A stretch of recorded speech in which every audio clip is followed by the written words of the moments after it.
Hey, hey, beautiful people. It is 11:17 a.m. on 9/24/2013. Wow.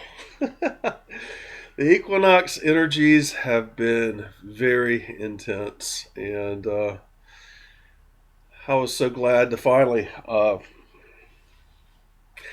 get into it because it seems like as we do get into the energies, those of us who are gatekeepers, we always have the buildup of the energies increasing in our field in the days before whatever actual event is going on, just like the equinox, and it can get pretty intense as we're downloading new tools or frequencies or encodings or source information, and it gets pretty intense in our field, and sometimes it's not comfortable at all. And this time, I mean, I am so glad the summer is finally over because wow, I mean, it was just super intense. All the clearing that went on from 1st of June all the way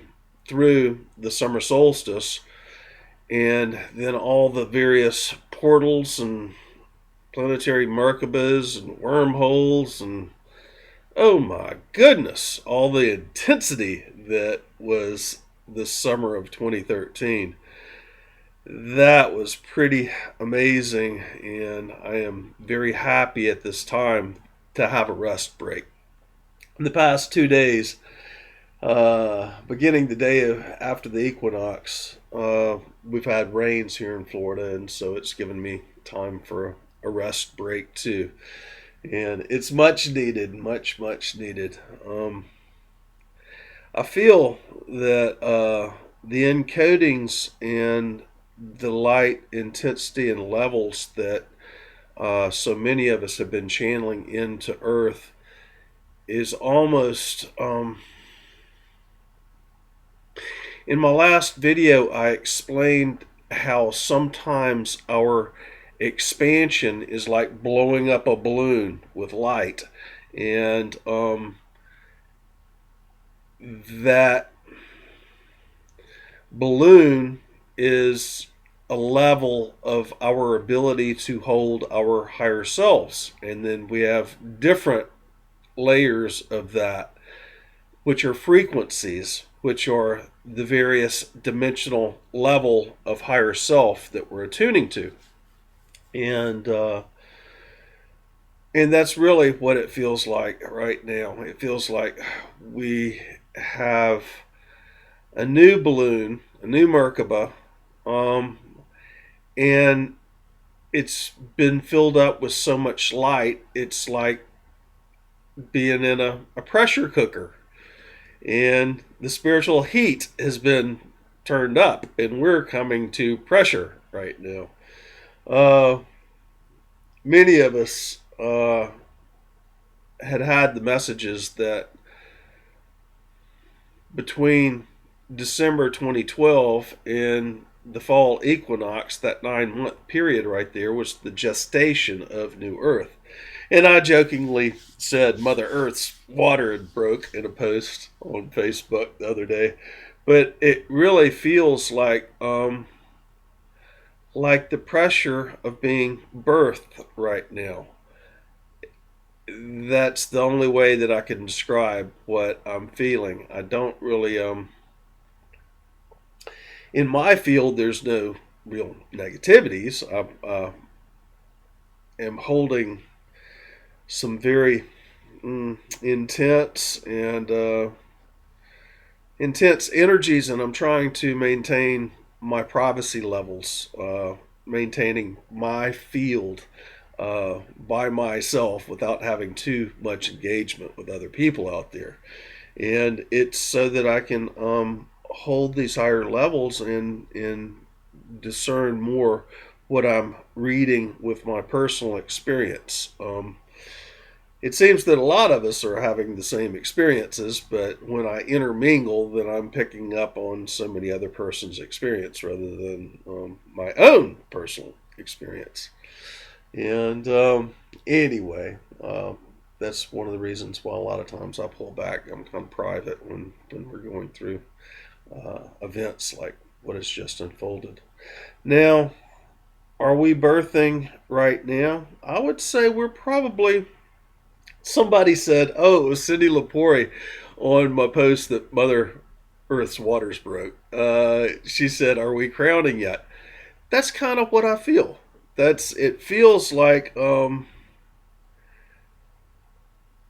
starting to see with a bit more clarity where we're out of the womb and the eyes are the head's being birthed. We're crowning, and the eyes are open, and we can see clearly what's going on. But it's all brand new. When humanity and the collective and each and every one of us are finally birthed through this process, we are going to have to learn how to operate. One of my oldest childhood memories in this life as Bill Ballard is looking at my hands and feet and up at the little dangling keys and little triangles and cubes and circles and everything else that used to be dangling over my baby bed, and look at my hands and feet and going, no, we gotta figure all this out again. Well, that's kind of what's going on with us as we go through this birthing process and ascension process. I think the ascension process is separate from the birthing process. Sign. It's ascending is simply shifting of your consciousness out of the duality, plurality, light, dark, heaven, hell, good, bad, male, female, separation and ego of the brain to the heart, the wholeness, the oneness of the heart. That's all ascension really is. And what you're doing when you get out of that ego is you can allow yourself to connect more with those levels of who you truly are, your higher selves, and connect back homeward and allow those levels to come in and operate in the physical being while the physical being is incarnate here on earth. It's those levels that are the eternal self. The ego is the small self, the temporal self. The ego is that which we've come to believe is true in these short years that we have lived this particular lifetime. It is that which is collapsing right now. The eternal self, on the other hand, is the higher eternal, live forever selves. Ever since you were fractalized out, and we'll keep on going until we finally merge back into the one, the wholeness. Even remerging the souls, remerging the monads, remerging the angelic selves, remerging the archangelic selves, remerging the eternal selves. Coming back into the one of Prime Creator, and that's a long ways down the road. But right now, we're just on that reverse process. Think of it as a big bang where you went out and we went out to that maximum extreme, and now we're coming back into source, the in-breath of God. That's what all this is about, and it will take us as long to get there as it did to get us here in this first place. Well, maybe not. It can be experienced over a long period of time, or some individual soul can choose to go back to Prime Creator, Source, here and now. And so it's all an experience, and that's what we're out here doing, is having those experiences. Well, anyway, on the Equinox, Kim, who owns this property, and who I've done ceremony with so many times in the past. We've known each other since I was 15. She was 22. And that's this lifetime. And we've been doing ceremonies for years and years. And we lost touch with each other for 20 some odd years, and then she found me through Facebook through some race car driver who had friended me on Facebook. And, we came in contact again and have been doing ceremonies ever since 2010 again. And that is, she was with me during the ceremonies that we did around Crystal River Nuclear Power Plant for the Fall Equinox here these past few days. And it was really wonderful to go do ceremony with her again. And what we did was we went to where the Withlacoochee, which is the Rainbow River as it splits and goes to the north side of the Crystal River nuclear power plant, or Crystal River itself, or the town of Crystal River. When it goes to the north side into Inglis,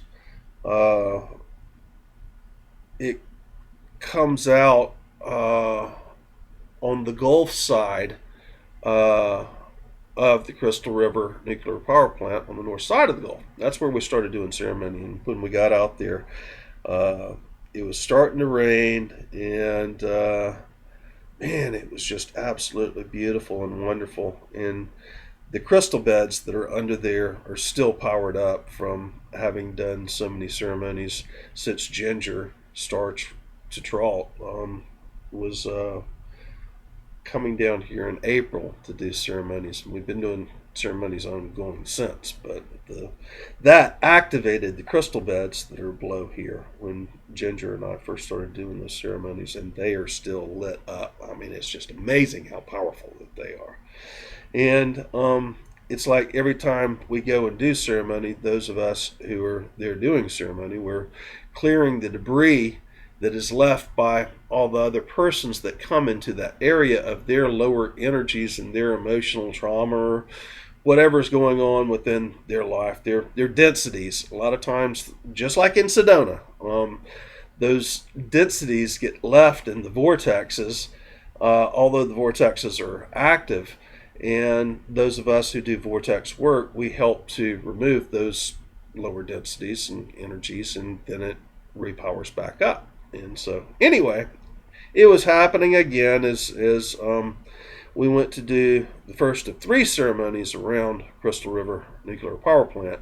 And literally, if you have Crystal River Nuclear Power Plant here, and here's Rainbow Withlacoochee, we were doing ceremony, and here's the Gulf.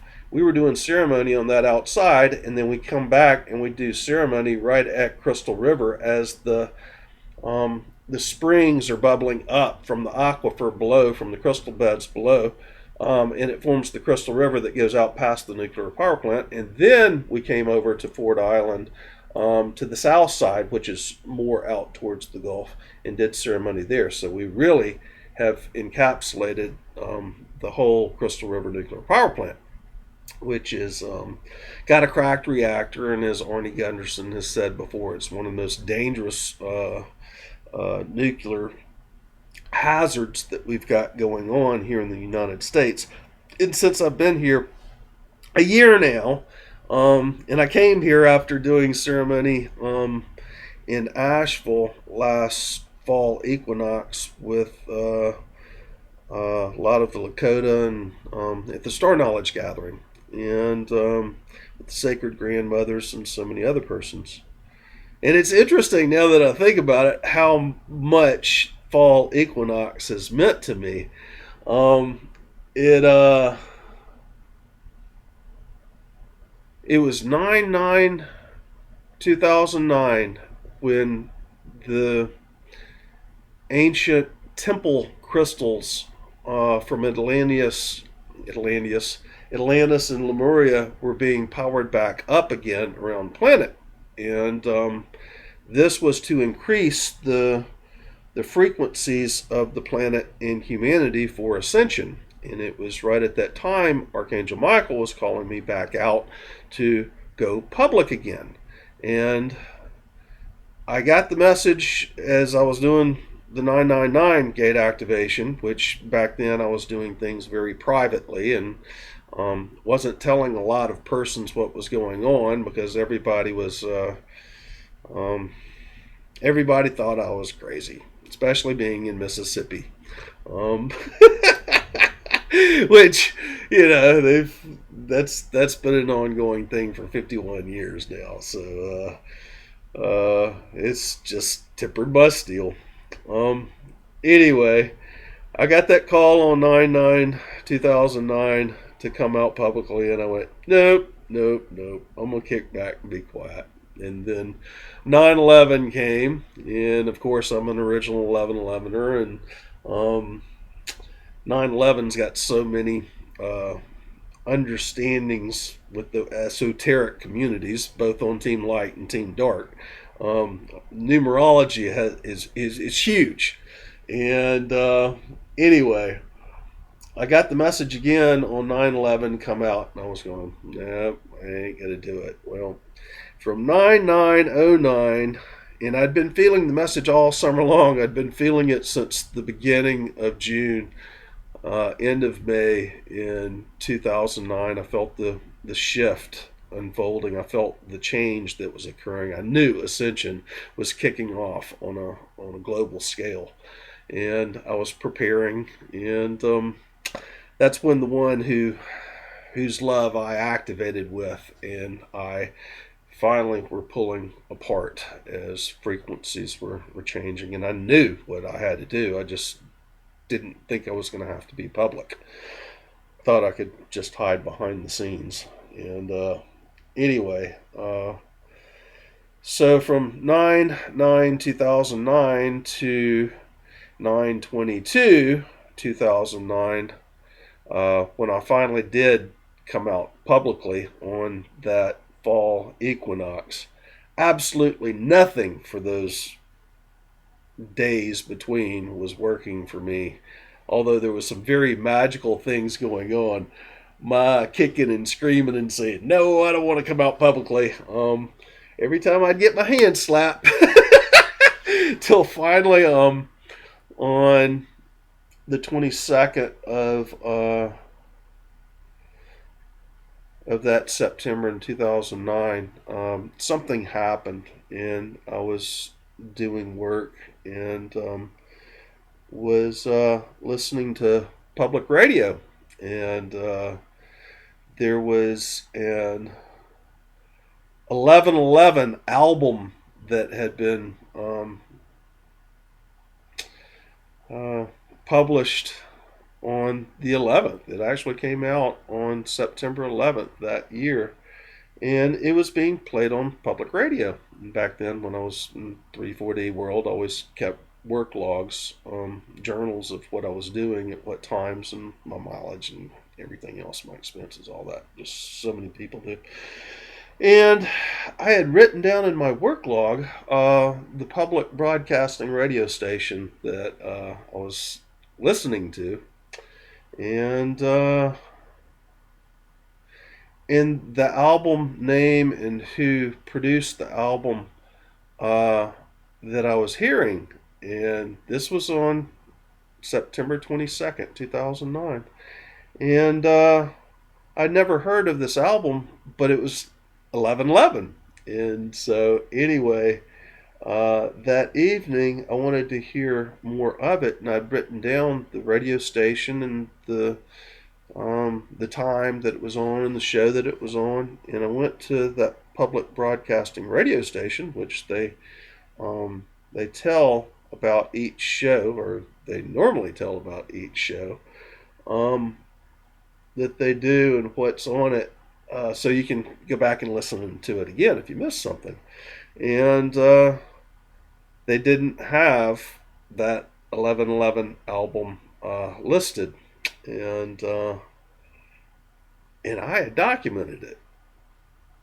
And so I went to, that was Mississippi Public radio station that I was listening to, and I went to the National Public radio station because that's where it was being broadcast from, and neither one of them were showing that the 11/11 album was had been played. And boy, did I get those messages, come out and come out now.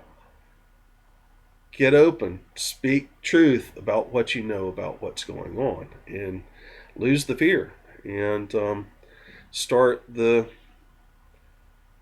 the next 40-day event that would begin 1st of November in 2009 and go through the middle of December in 2009 to activate the heart chakras of at least 8,000 people around the planet to begin the domino effect. The square root of 1% of the planetary population had to be activated to begin the global ascension of humanity, the domino effect, and the 100 monkey effect.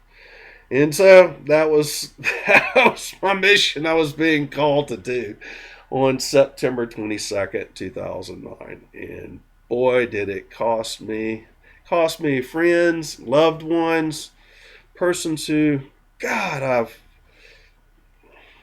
I've had to leave or split from. Actually, they left me. It wasn't the other way around. It's just now that they're finally waking up and just starting to know something is really going on and I wasn't so crazy.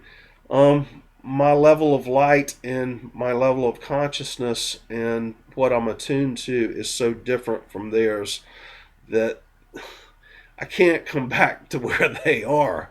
And I'm not going to come back to where they are. It's up for them to come up. And it's funny because right now, if I say anything to them, then they take offense at it, thinking I'm saying it out of ego, which I don't operate from ego, but they are an ego. And so they take offense and take offense to it with their ego. So anyway, what a frickin' trip. And so that was way back in 2009, and in 2010, I on the Fall Equinox, I was in Sedona. We had just had the Gulf oil spill. They had supposedly capped it, which they might have capped it, but the whole seafloor has been compromised and is leaking, so they can't stop that. Only the Christ, all of us, can stop that. But anyway, I had been through the Gulf oil spill and felt like I just had all this tar all over me. And I'd been getting messages since the first of that summer, since the 40-day event that year was going on, to go to Sedona. And I didn't even know what Sedona was about before then. And kept on hearing the messages, and you got to go to Sedona, got to go to Sedona. And so anyway, I activated my heart chakra that November, December of 2009, and then by April and May of 2009, I had activated my throat chakra and my solar plexus chakra. And during the Gulf oil spill, as the second 40-day event to activate people's heart chakras was going on, I activated my third eye and my sacral. And with each one of these activations and expansions, I had much more power to focus in on the Gulf oil spill.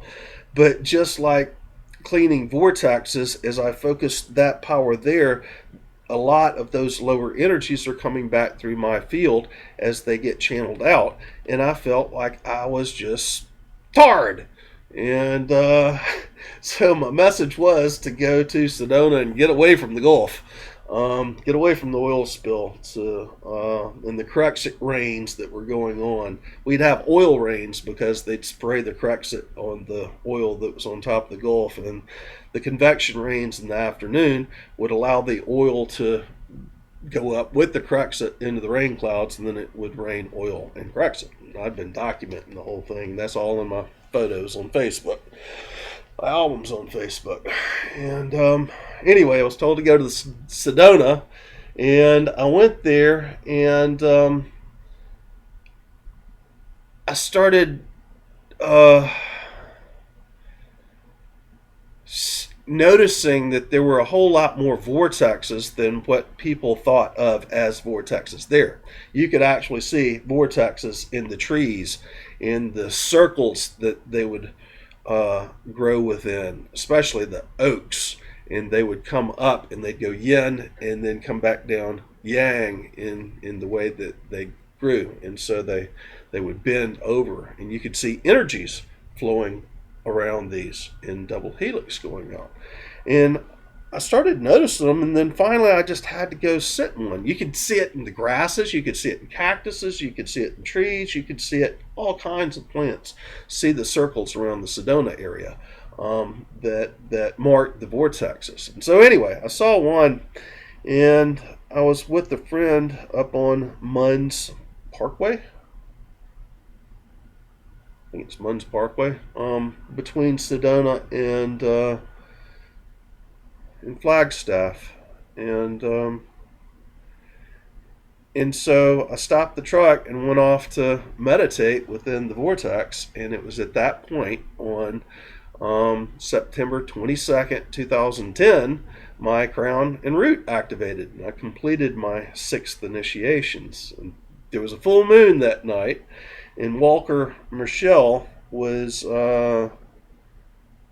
who's at Mago Ranch in Sedona. She had a gathering and ceremony in the labyrinth that she has there at the ranch, and my friend who was with me and I went to join in on that ceremony, and boy, was it a magical one.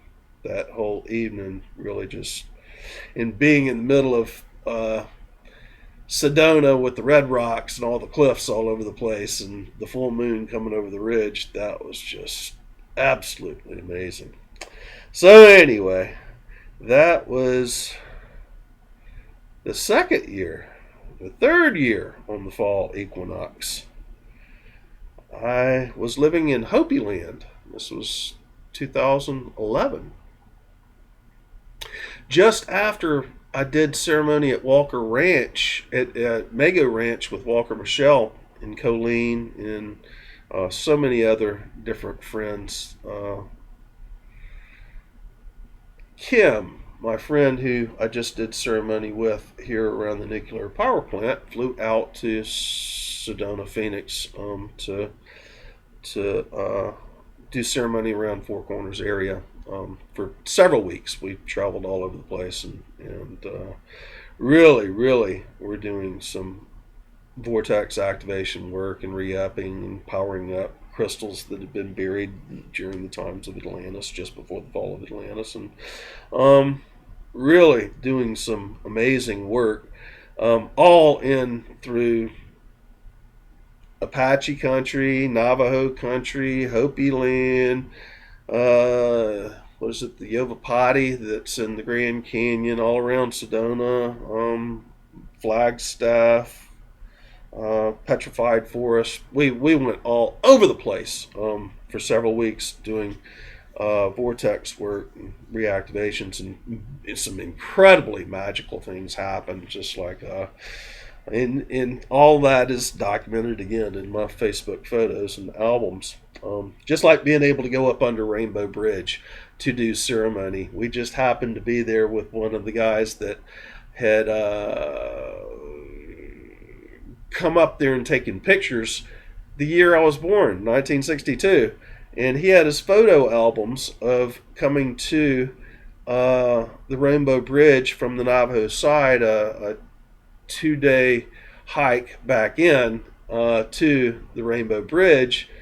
And he had pictures of that area from 1962, the year I was born, 51 years ago now. And anyway, it was from the opposite side of Rainbow Bridge, and Rainbow Bridge is one of the most sacred sites on the planet for the Navajo, the Apache, the Hopi, and all the tribes that are in that particular area. And it is the Rainbow Bridge is the physical embodiment of the sun passing over Mother Earth, but the sun passing over Mother Earth. And being the most sacred site around, you're not supposed to walk up under Rainbow Bridge. And there was a park ranger that was there, and that's his lifelong place to stay. He'd been there for, I think he said, 45 years. He'd been working the Rainbow Bridge. And he said in all that time, he has never seen or allowed anybody to walk up under the bridge. And there's a plaque there that's in the wall as you're coming up to the bridge saying, do not go under it. It's forbidden. It's one of the most sacred sites around. But anyway, we happened to have a Navajo uh, uh, shaman that happened to be there with us, along with this other person that had been there the year I was born, and who had this whole photo album of pictures from the other side of the bridge, and who came there to be there at the same time again so many years later. And Kim and I were there to do vortex activation work. And she knew that it had to be right at that time, and we had to be on this one trip going there. And all of those of us who participated in that activation met up there. And I've got on my Facebook photo albums, pictures in Monument Valley, you'll see a picture where I'm holding my camera right here in front of my face, and you'll see Rainbow Bridge right up above me. I took a picture as I was walking in, because we were allowed to go up under Rainbow Bridge, and we could not have done that without the Navajo shaman with us and the park ranger saying, yes, okay, go do ceremony there. And it all unfolded. It was just absolutely magical. And that was that was November of 2010. Now, as Kim and I left there, one of our next stops was to come into Hopi land, and that was September 20. That was November. That was October 2011, because I spent 11/11/2010 doing ceremony with Star Knowledge guys at Serpent Mounds in Ohio. So this was the end of October, and it was the 11/11 ninth gate activation that we went to Hopi land for. And Kim and I noticed there in October 2010, we could activate places all the way around Hopi land, but we could not activate Hopi land. The vortexes there would not activate. Well,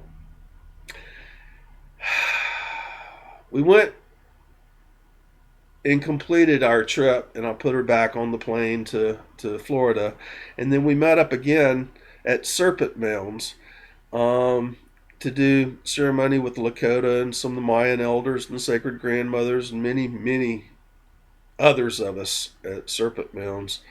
And I met some of the Hopi elders who I would end up living with the next year in 2011 in Hopi land. And so anyway, by the end of August of 2011, I was living in Hopi land on Titus Farm, and working on trying to get the vortexes to activate within Hopi land. It was like the whole Hopi reservation, none of the vortexes, which they had everything in the world, every reason in the world why Hopi land should activate, they couldn't activate. And I spoke to several of the elders when we would do ceremony, and I would ask them what they saw that kept Hopi land from activating. And they didn't know each other, and I asked the question separately to each of them, and they all saw that there were domes placed above Hopi land that kept the energies of the vortexes from flowing from the magma that flows under Mother Earth through the volcanic flumes or deposits of metals or crystals or carbon or silicates that comes through the volcanic flumes from the center of Mother Earth to act as a conductor, that once it reaches the center of Mother Earth, the electrical flow that's going from negative ground continues up that vortex through the atmosphere to the positive connections that is outside of Mother Earth's atmosphere, but is generated by the sun and the cosmos. And there had been energy domes that kept that that conductor from working there. And that was what was being told to me by the various Hopi elders who I asked why the vortexes did not work in Hopi land. And so, with that, in August of 2011, I knew what I was supposed to do. And we did ceremony for the 1111. That was the 10th gate activation in 2011. The 9th gate activation was in October of 2009. So the 10th gate activation on September 11th of 2011, I was doing ceremony around the medicine wheel, on the outside of the medicine wheel at Titus Farm in Haute Villa in Hopi land. And Titus was one of the 5 traditional elders which separated from the tribe in order to hold the traditions given by Mesa, who the Hopi came into Hopi land with, and is the history of the Hopi.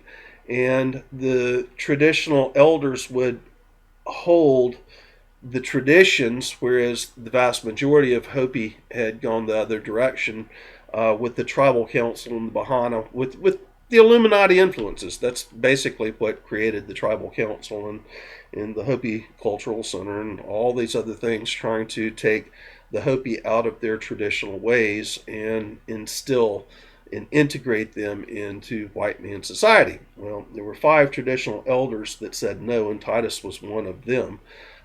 Dan, there's several different elders. I think Dan's still alive, but Titus had moved out away from Haute Villa and out onto his farm right next to Black Mesa. And Roy Littleson lived there on the farm and was his adopted son. And Roy Littleson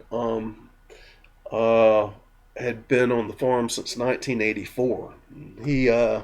Roy was a macrobiotic teacher from Indonesia, which actually had the East-West Center in Los Angeles before he left Los Angeles and went to Hopi land on a spiritual quest. And the funny part about it is, my mother was one of Michio Kushi's macrobiotic students that was very tight with Michio, but left the Kushi Institute in the early 80s, 83, 84, and leaving Massachusetts to go study at the East-West Center of Macrobiotic Studies in LA, which Roy Littleson had started, but it was Roy Littleson who I was living with on Titus Farm.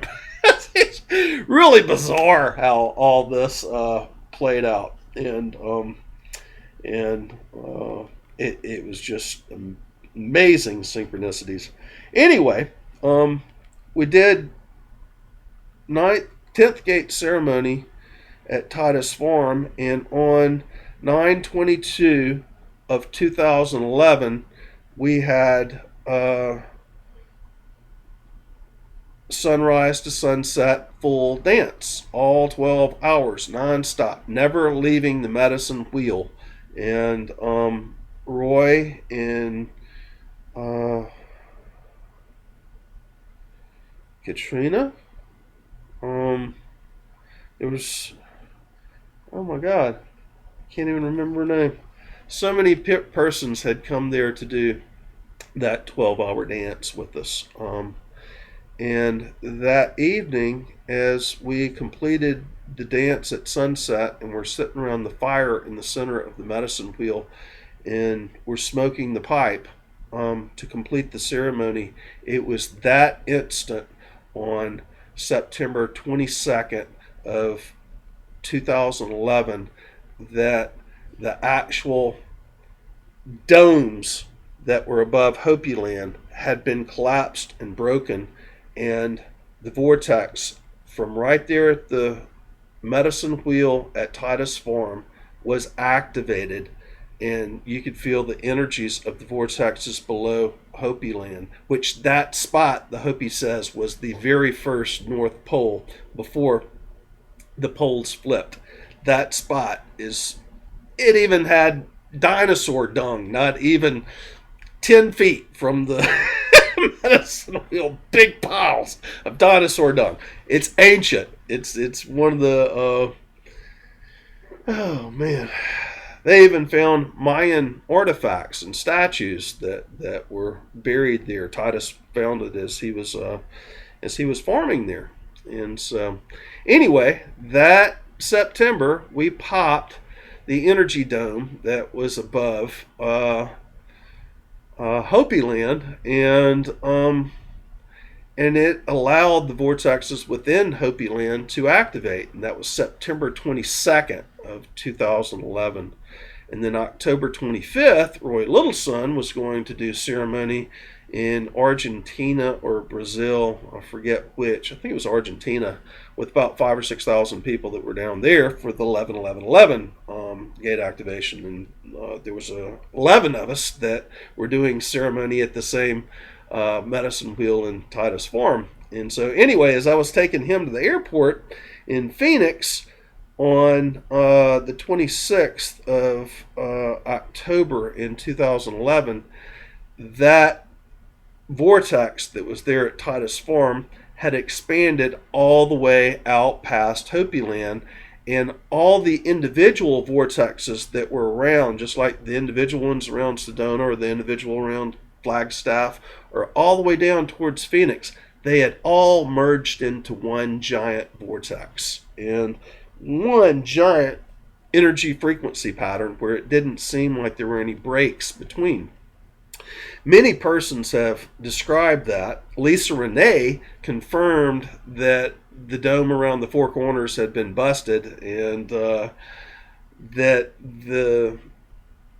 there was a faction of ETs that were trying to put that back into place. She didn't know what I was doing, and it was really interesting that Lisa Renee had made those posts and had discussed what she saw in vision about the work that I was doing. And anyway, that was 2011 on the Fall Equinox. We busted the energy domes over Hopi land. And for those of us who know the Hopi prophecy, Hopi land is the microcosm of the nationwide and planetary macrocosm. That is part of their ancient prophecies, that they would be this.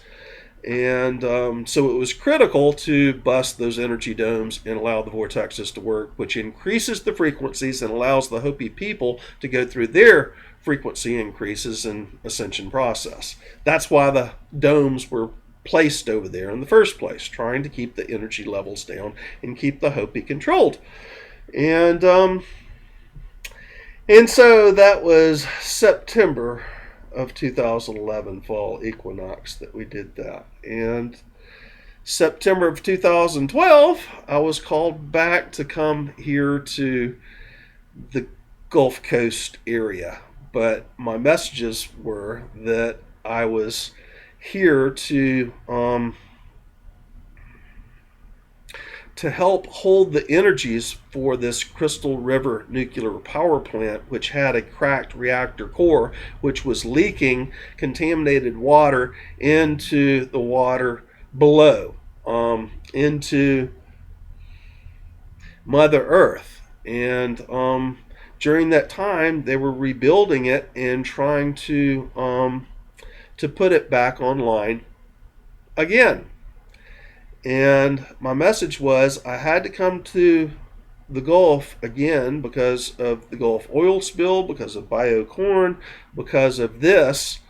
But my message kept on coming to me in June, July of 2012 that I had something to do with the Crystal River nuclear power plant, where we just did ceremony just a couple of days ago. And all these water ceremonies since Ginger came down here in April have been all to do with the nuclear power plant, with the Gulf, with the aquifers and the crystal beds below here. In this area where I am is the southeastern corner of the North American crystal bed.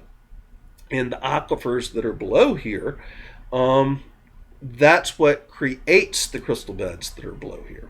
And so, anyway, in June of 2012, I started getting the messages that this is where I was getting involved with, and that I needed to start focusing my energies to come back to this area. Before then, Kim had not purchased this property, and it was really interesting how all that worked out. She was involved with another friend, and they found this particular piece of property, and then went, it's all wonderful except for it's 8 miles downwind of the Crystal River nuclear power plant in a direct line. When they called me and asked, when they decided they wanted to purchase the property and called me and asked me if I wanted to come here to do an aquaponics project and set up a farm ranch, which is something that I'd been wanting to do, and I was working on in Hopi land and every place else that I've been to. I was like, yeah, and then it made sense when they told me, well, the Crystal River nuclear power plant's only 8 miles away, and the winds are blowing directly at you here. Then I knew exactly what was going on and knew this was where I was supposed to come. And so that was just after we did Fall Equinox ceremonies at the Asheville Star Knowledge Gathering, which was September 22nd, 2012. And so I've been here in Florida ever since. And anyway, Ginger came in after I'd been here for several months and was doing other ceremonies, and she was channeling messages from Metatron saying that we needed to put Metatron's cube into the water in several different spots around this area, and to do ceremonies connecting all the waters below the earth, on the surface of the earth, and in the heavens, the rains and snows, with each other, and to do them, and to do water healing ceremonies with them, and connect that to all life forms, and that are throughout the whole planet.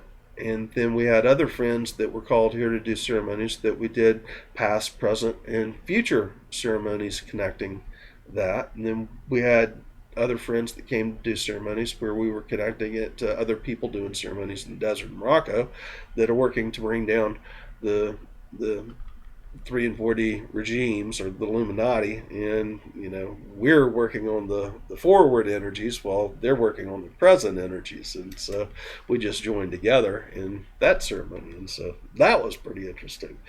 And then here the other day on 9/22 of 2013, Kim and I did ceremonies on in three places that surrounded the nuclear power plant, and in the where we did the ceremony right in the Crystal River was right at the spot that the waters bubble up from the aquifers below, in the crystal beds below, coming into the Crystal River, and then goes out past the nuclear power plant. And when we started doing ceremony there, my goodness, the energies really, really just massively increased. And then we went to the south side of the nuclear power plant, southwest side, more in towards the Gulf area out at Ford Island. And there's a large vortex that's there also. Major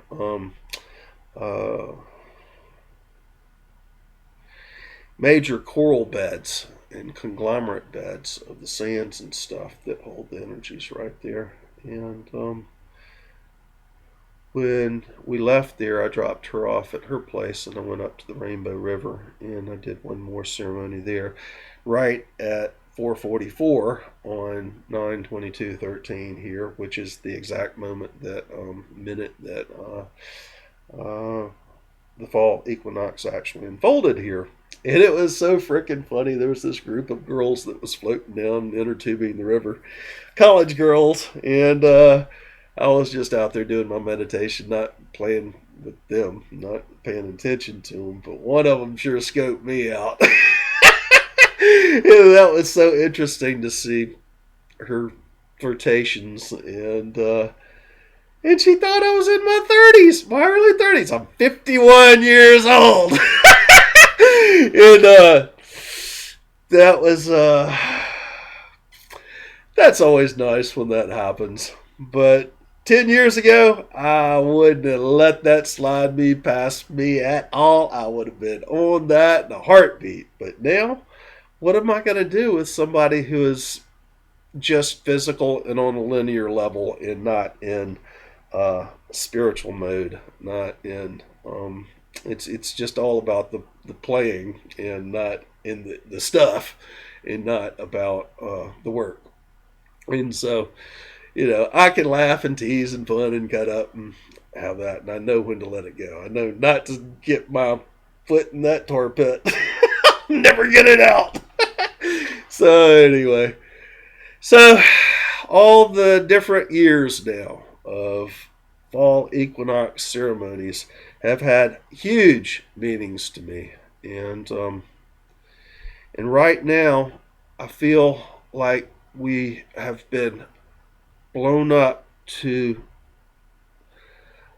a level of light and encodings and pressure in the present state of expansion, where it's very much like being in a birth canal, coming through the birth canal. And it feels like the pressure is finally releasing somewhat. It feels like things are becoming more clear as far as vision, but what we're going to be and how we're going to be and how long it takes us to gain the function of our abilities, just like a baby. You've got to learn to use your hands and feet. You've got to learn to use the mind. You've got to learn what your new parameters that you're being birthed into is. You've got to learn the rules, or no rules in this instant, but there are rules. There are cosmic rules that will be guiding us in this new earth. And those are our only limitations besides that which we place upon ourselves. These new rules are going to be quantum in nature. They're not going to be dualistic in nature as before. And for many of us, it's going to be more like a memory and something that we're re-experiencing again that we knew from the spiritual realms, not in physical body, but we're going to be experiencing that while in physical body. And so what's going to come of this? Well, that depends on each and every one of us and what we dream and perceive as our reality and by our limitations. Right now, those persons who are still holding on to their ego and identification with self, they're having some very, very, very rough times now. And this will continue, as it's going to have to, because they've got to release the ego so that they can hold the higher self. The higher self cannot be identified, cannot live through the physical being as long as the individual is so firmly focused on the identification of the ego and the short life that they've led here. That's got to go. And so persons that are in that frame of mind, they're having some real issues at this point. Those of us who are not in that frame of mind, we're having issues because we're holding more higher vibrationals, levels of self, and more of each one of those levels of self, the light quotient within our field. And And that's not a very comfortable thing to be doing either, but it's getting more and more comfortable all the time. I think this birthing process, what I'm feeling right now is the pressure is starting to be relieved as we're coming out of the fall equinox of 2013 at 12:12 p.m. as I say that. Numerology is always so amazing to me. It's just like the energies, and it always seems to come in together. It's just like signs. The synchronicities are just absolutely amazing. Anyway, it's 55:33 as I say that, and at 12:12. And anyway, what a trip! What a trip! This has been a wild ride, and I think we are just stepping into something that is so new and so magical, and we're just all newborn babies in it, and we're going to have to get our bearings, going to have to learn to use our new bodies and our new powers, and go explore and see what's out there. And I guess we got to wait until the rest of the body comes out of the birth canal too, but I'm always kind of like the racehorse at the starting gate. Let me run. I want to run. I want to run. I want to run this race. And that's kind of how I feel. So I'm in the crowd coming out, and I'm going, let's get this whole body out of here and let's see what we do with it. So anyway, that's where we are. Love you all. Bye for now.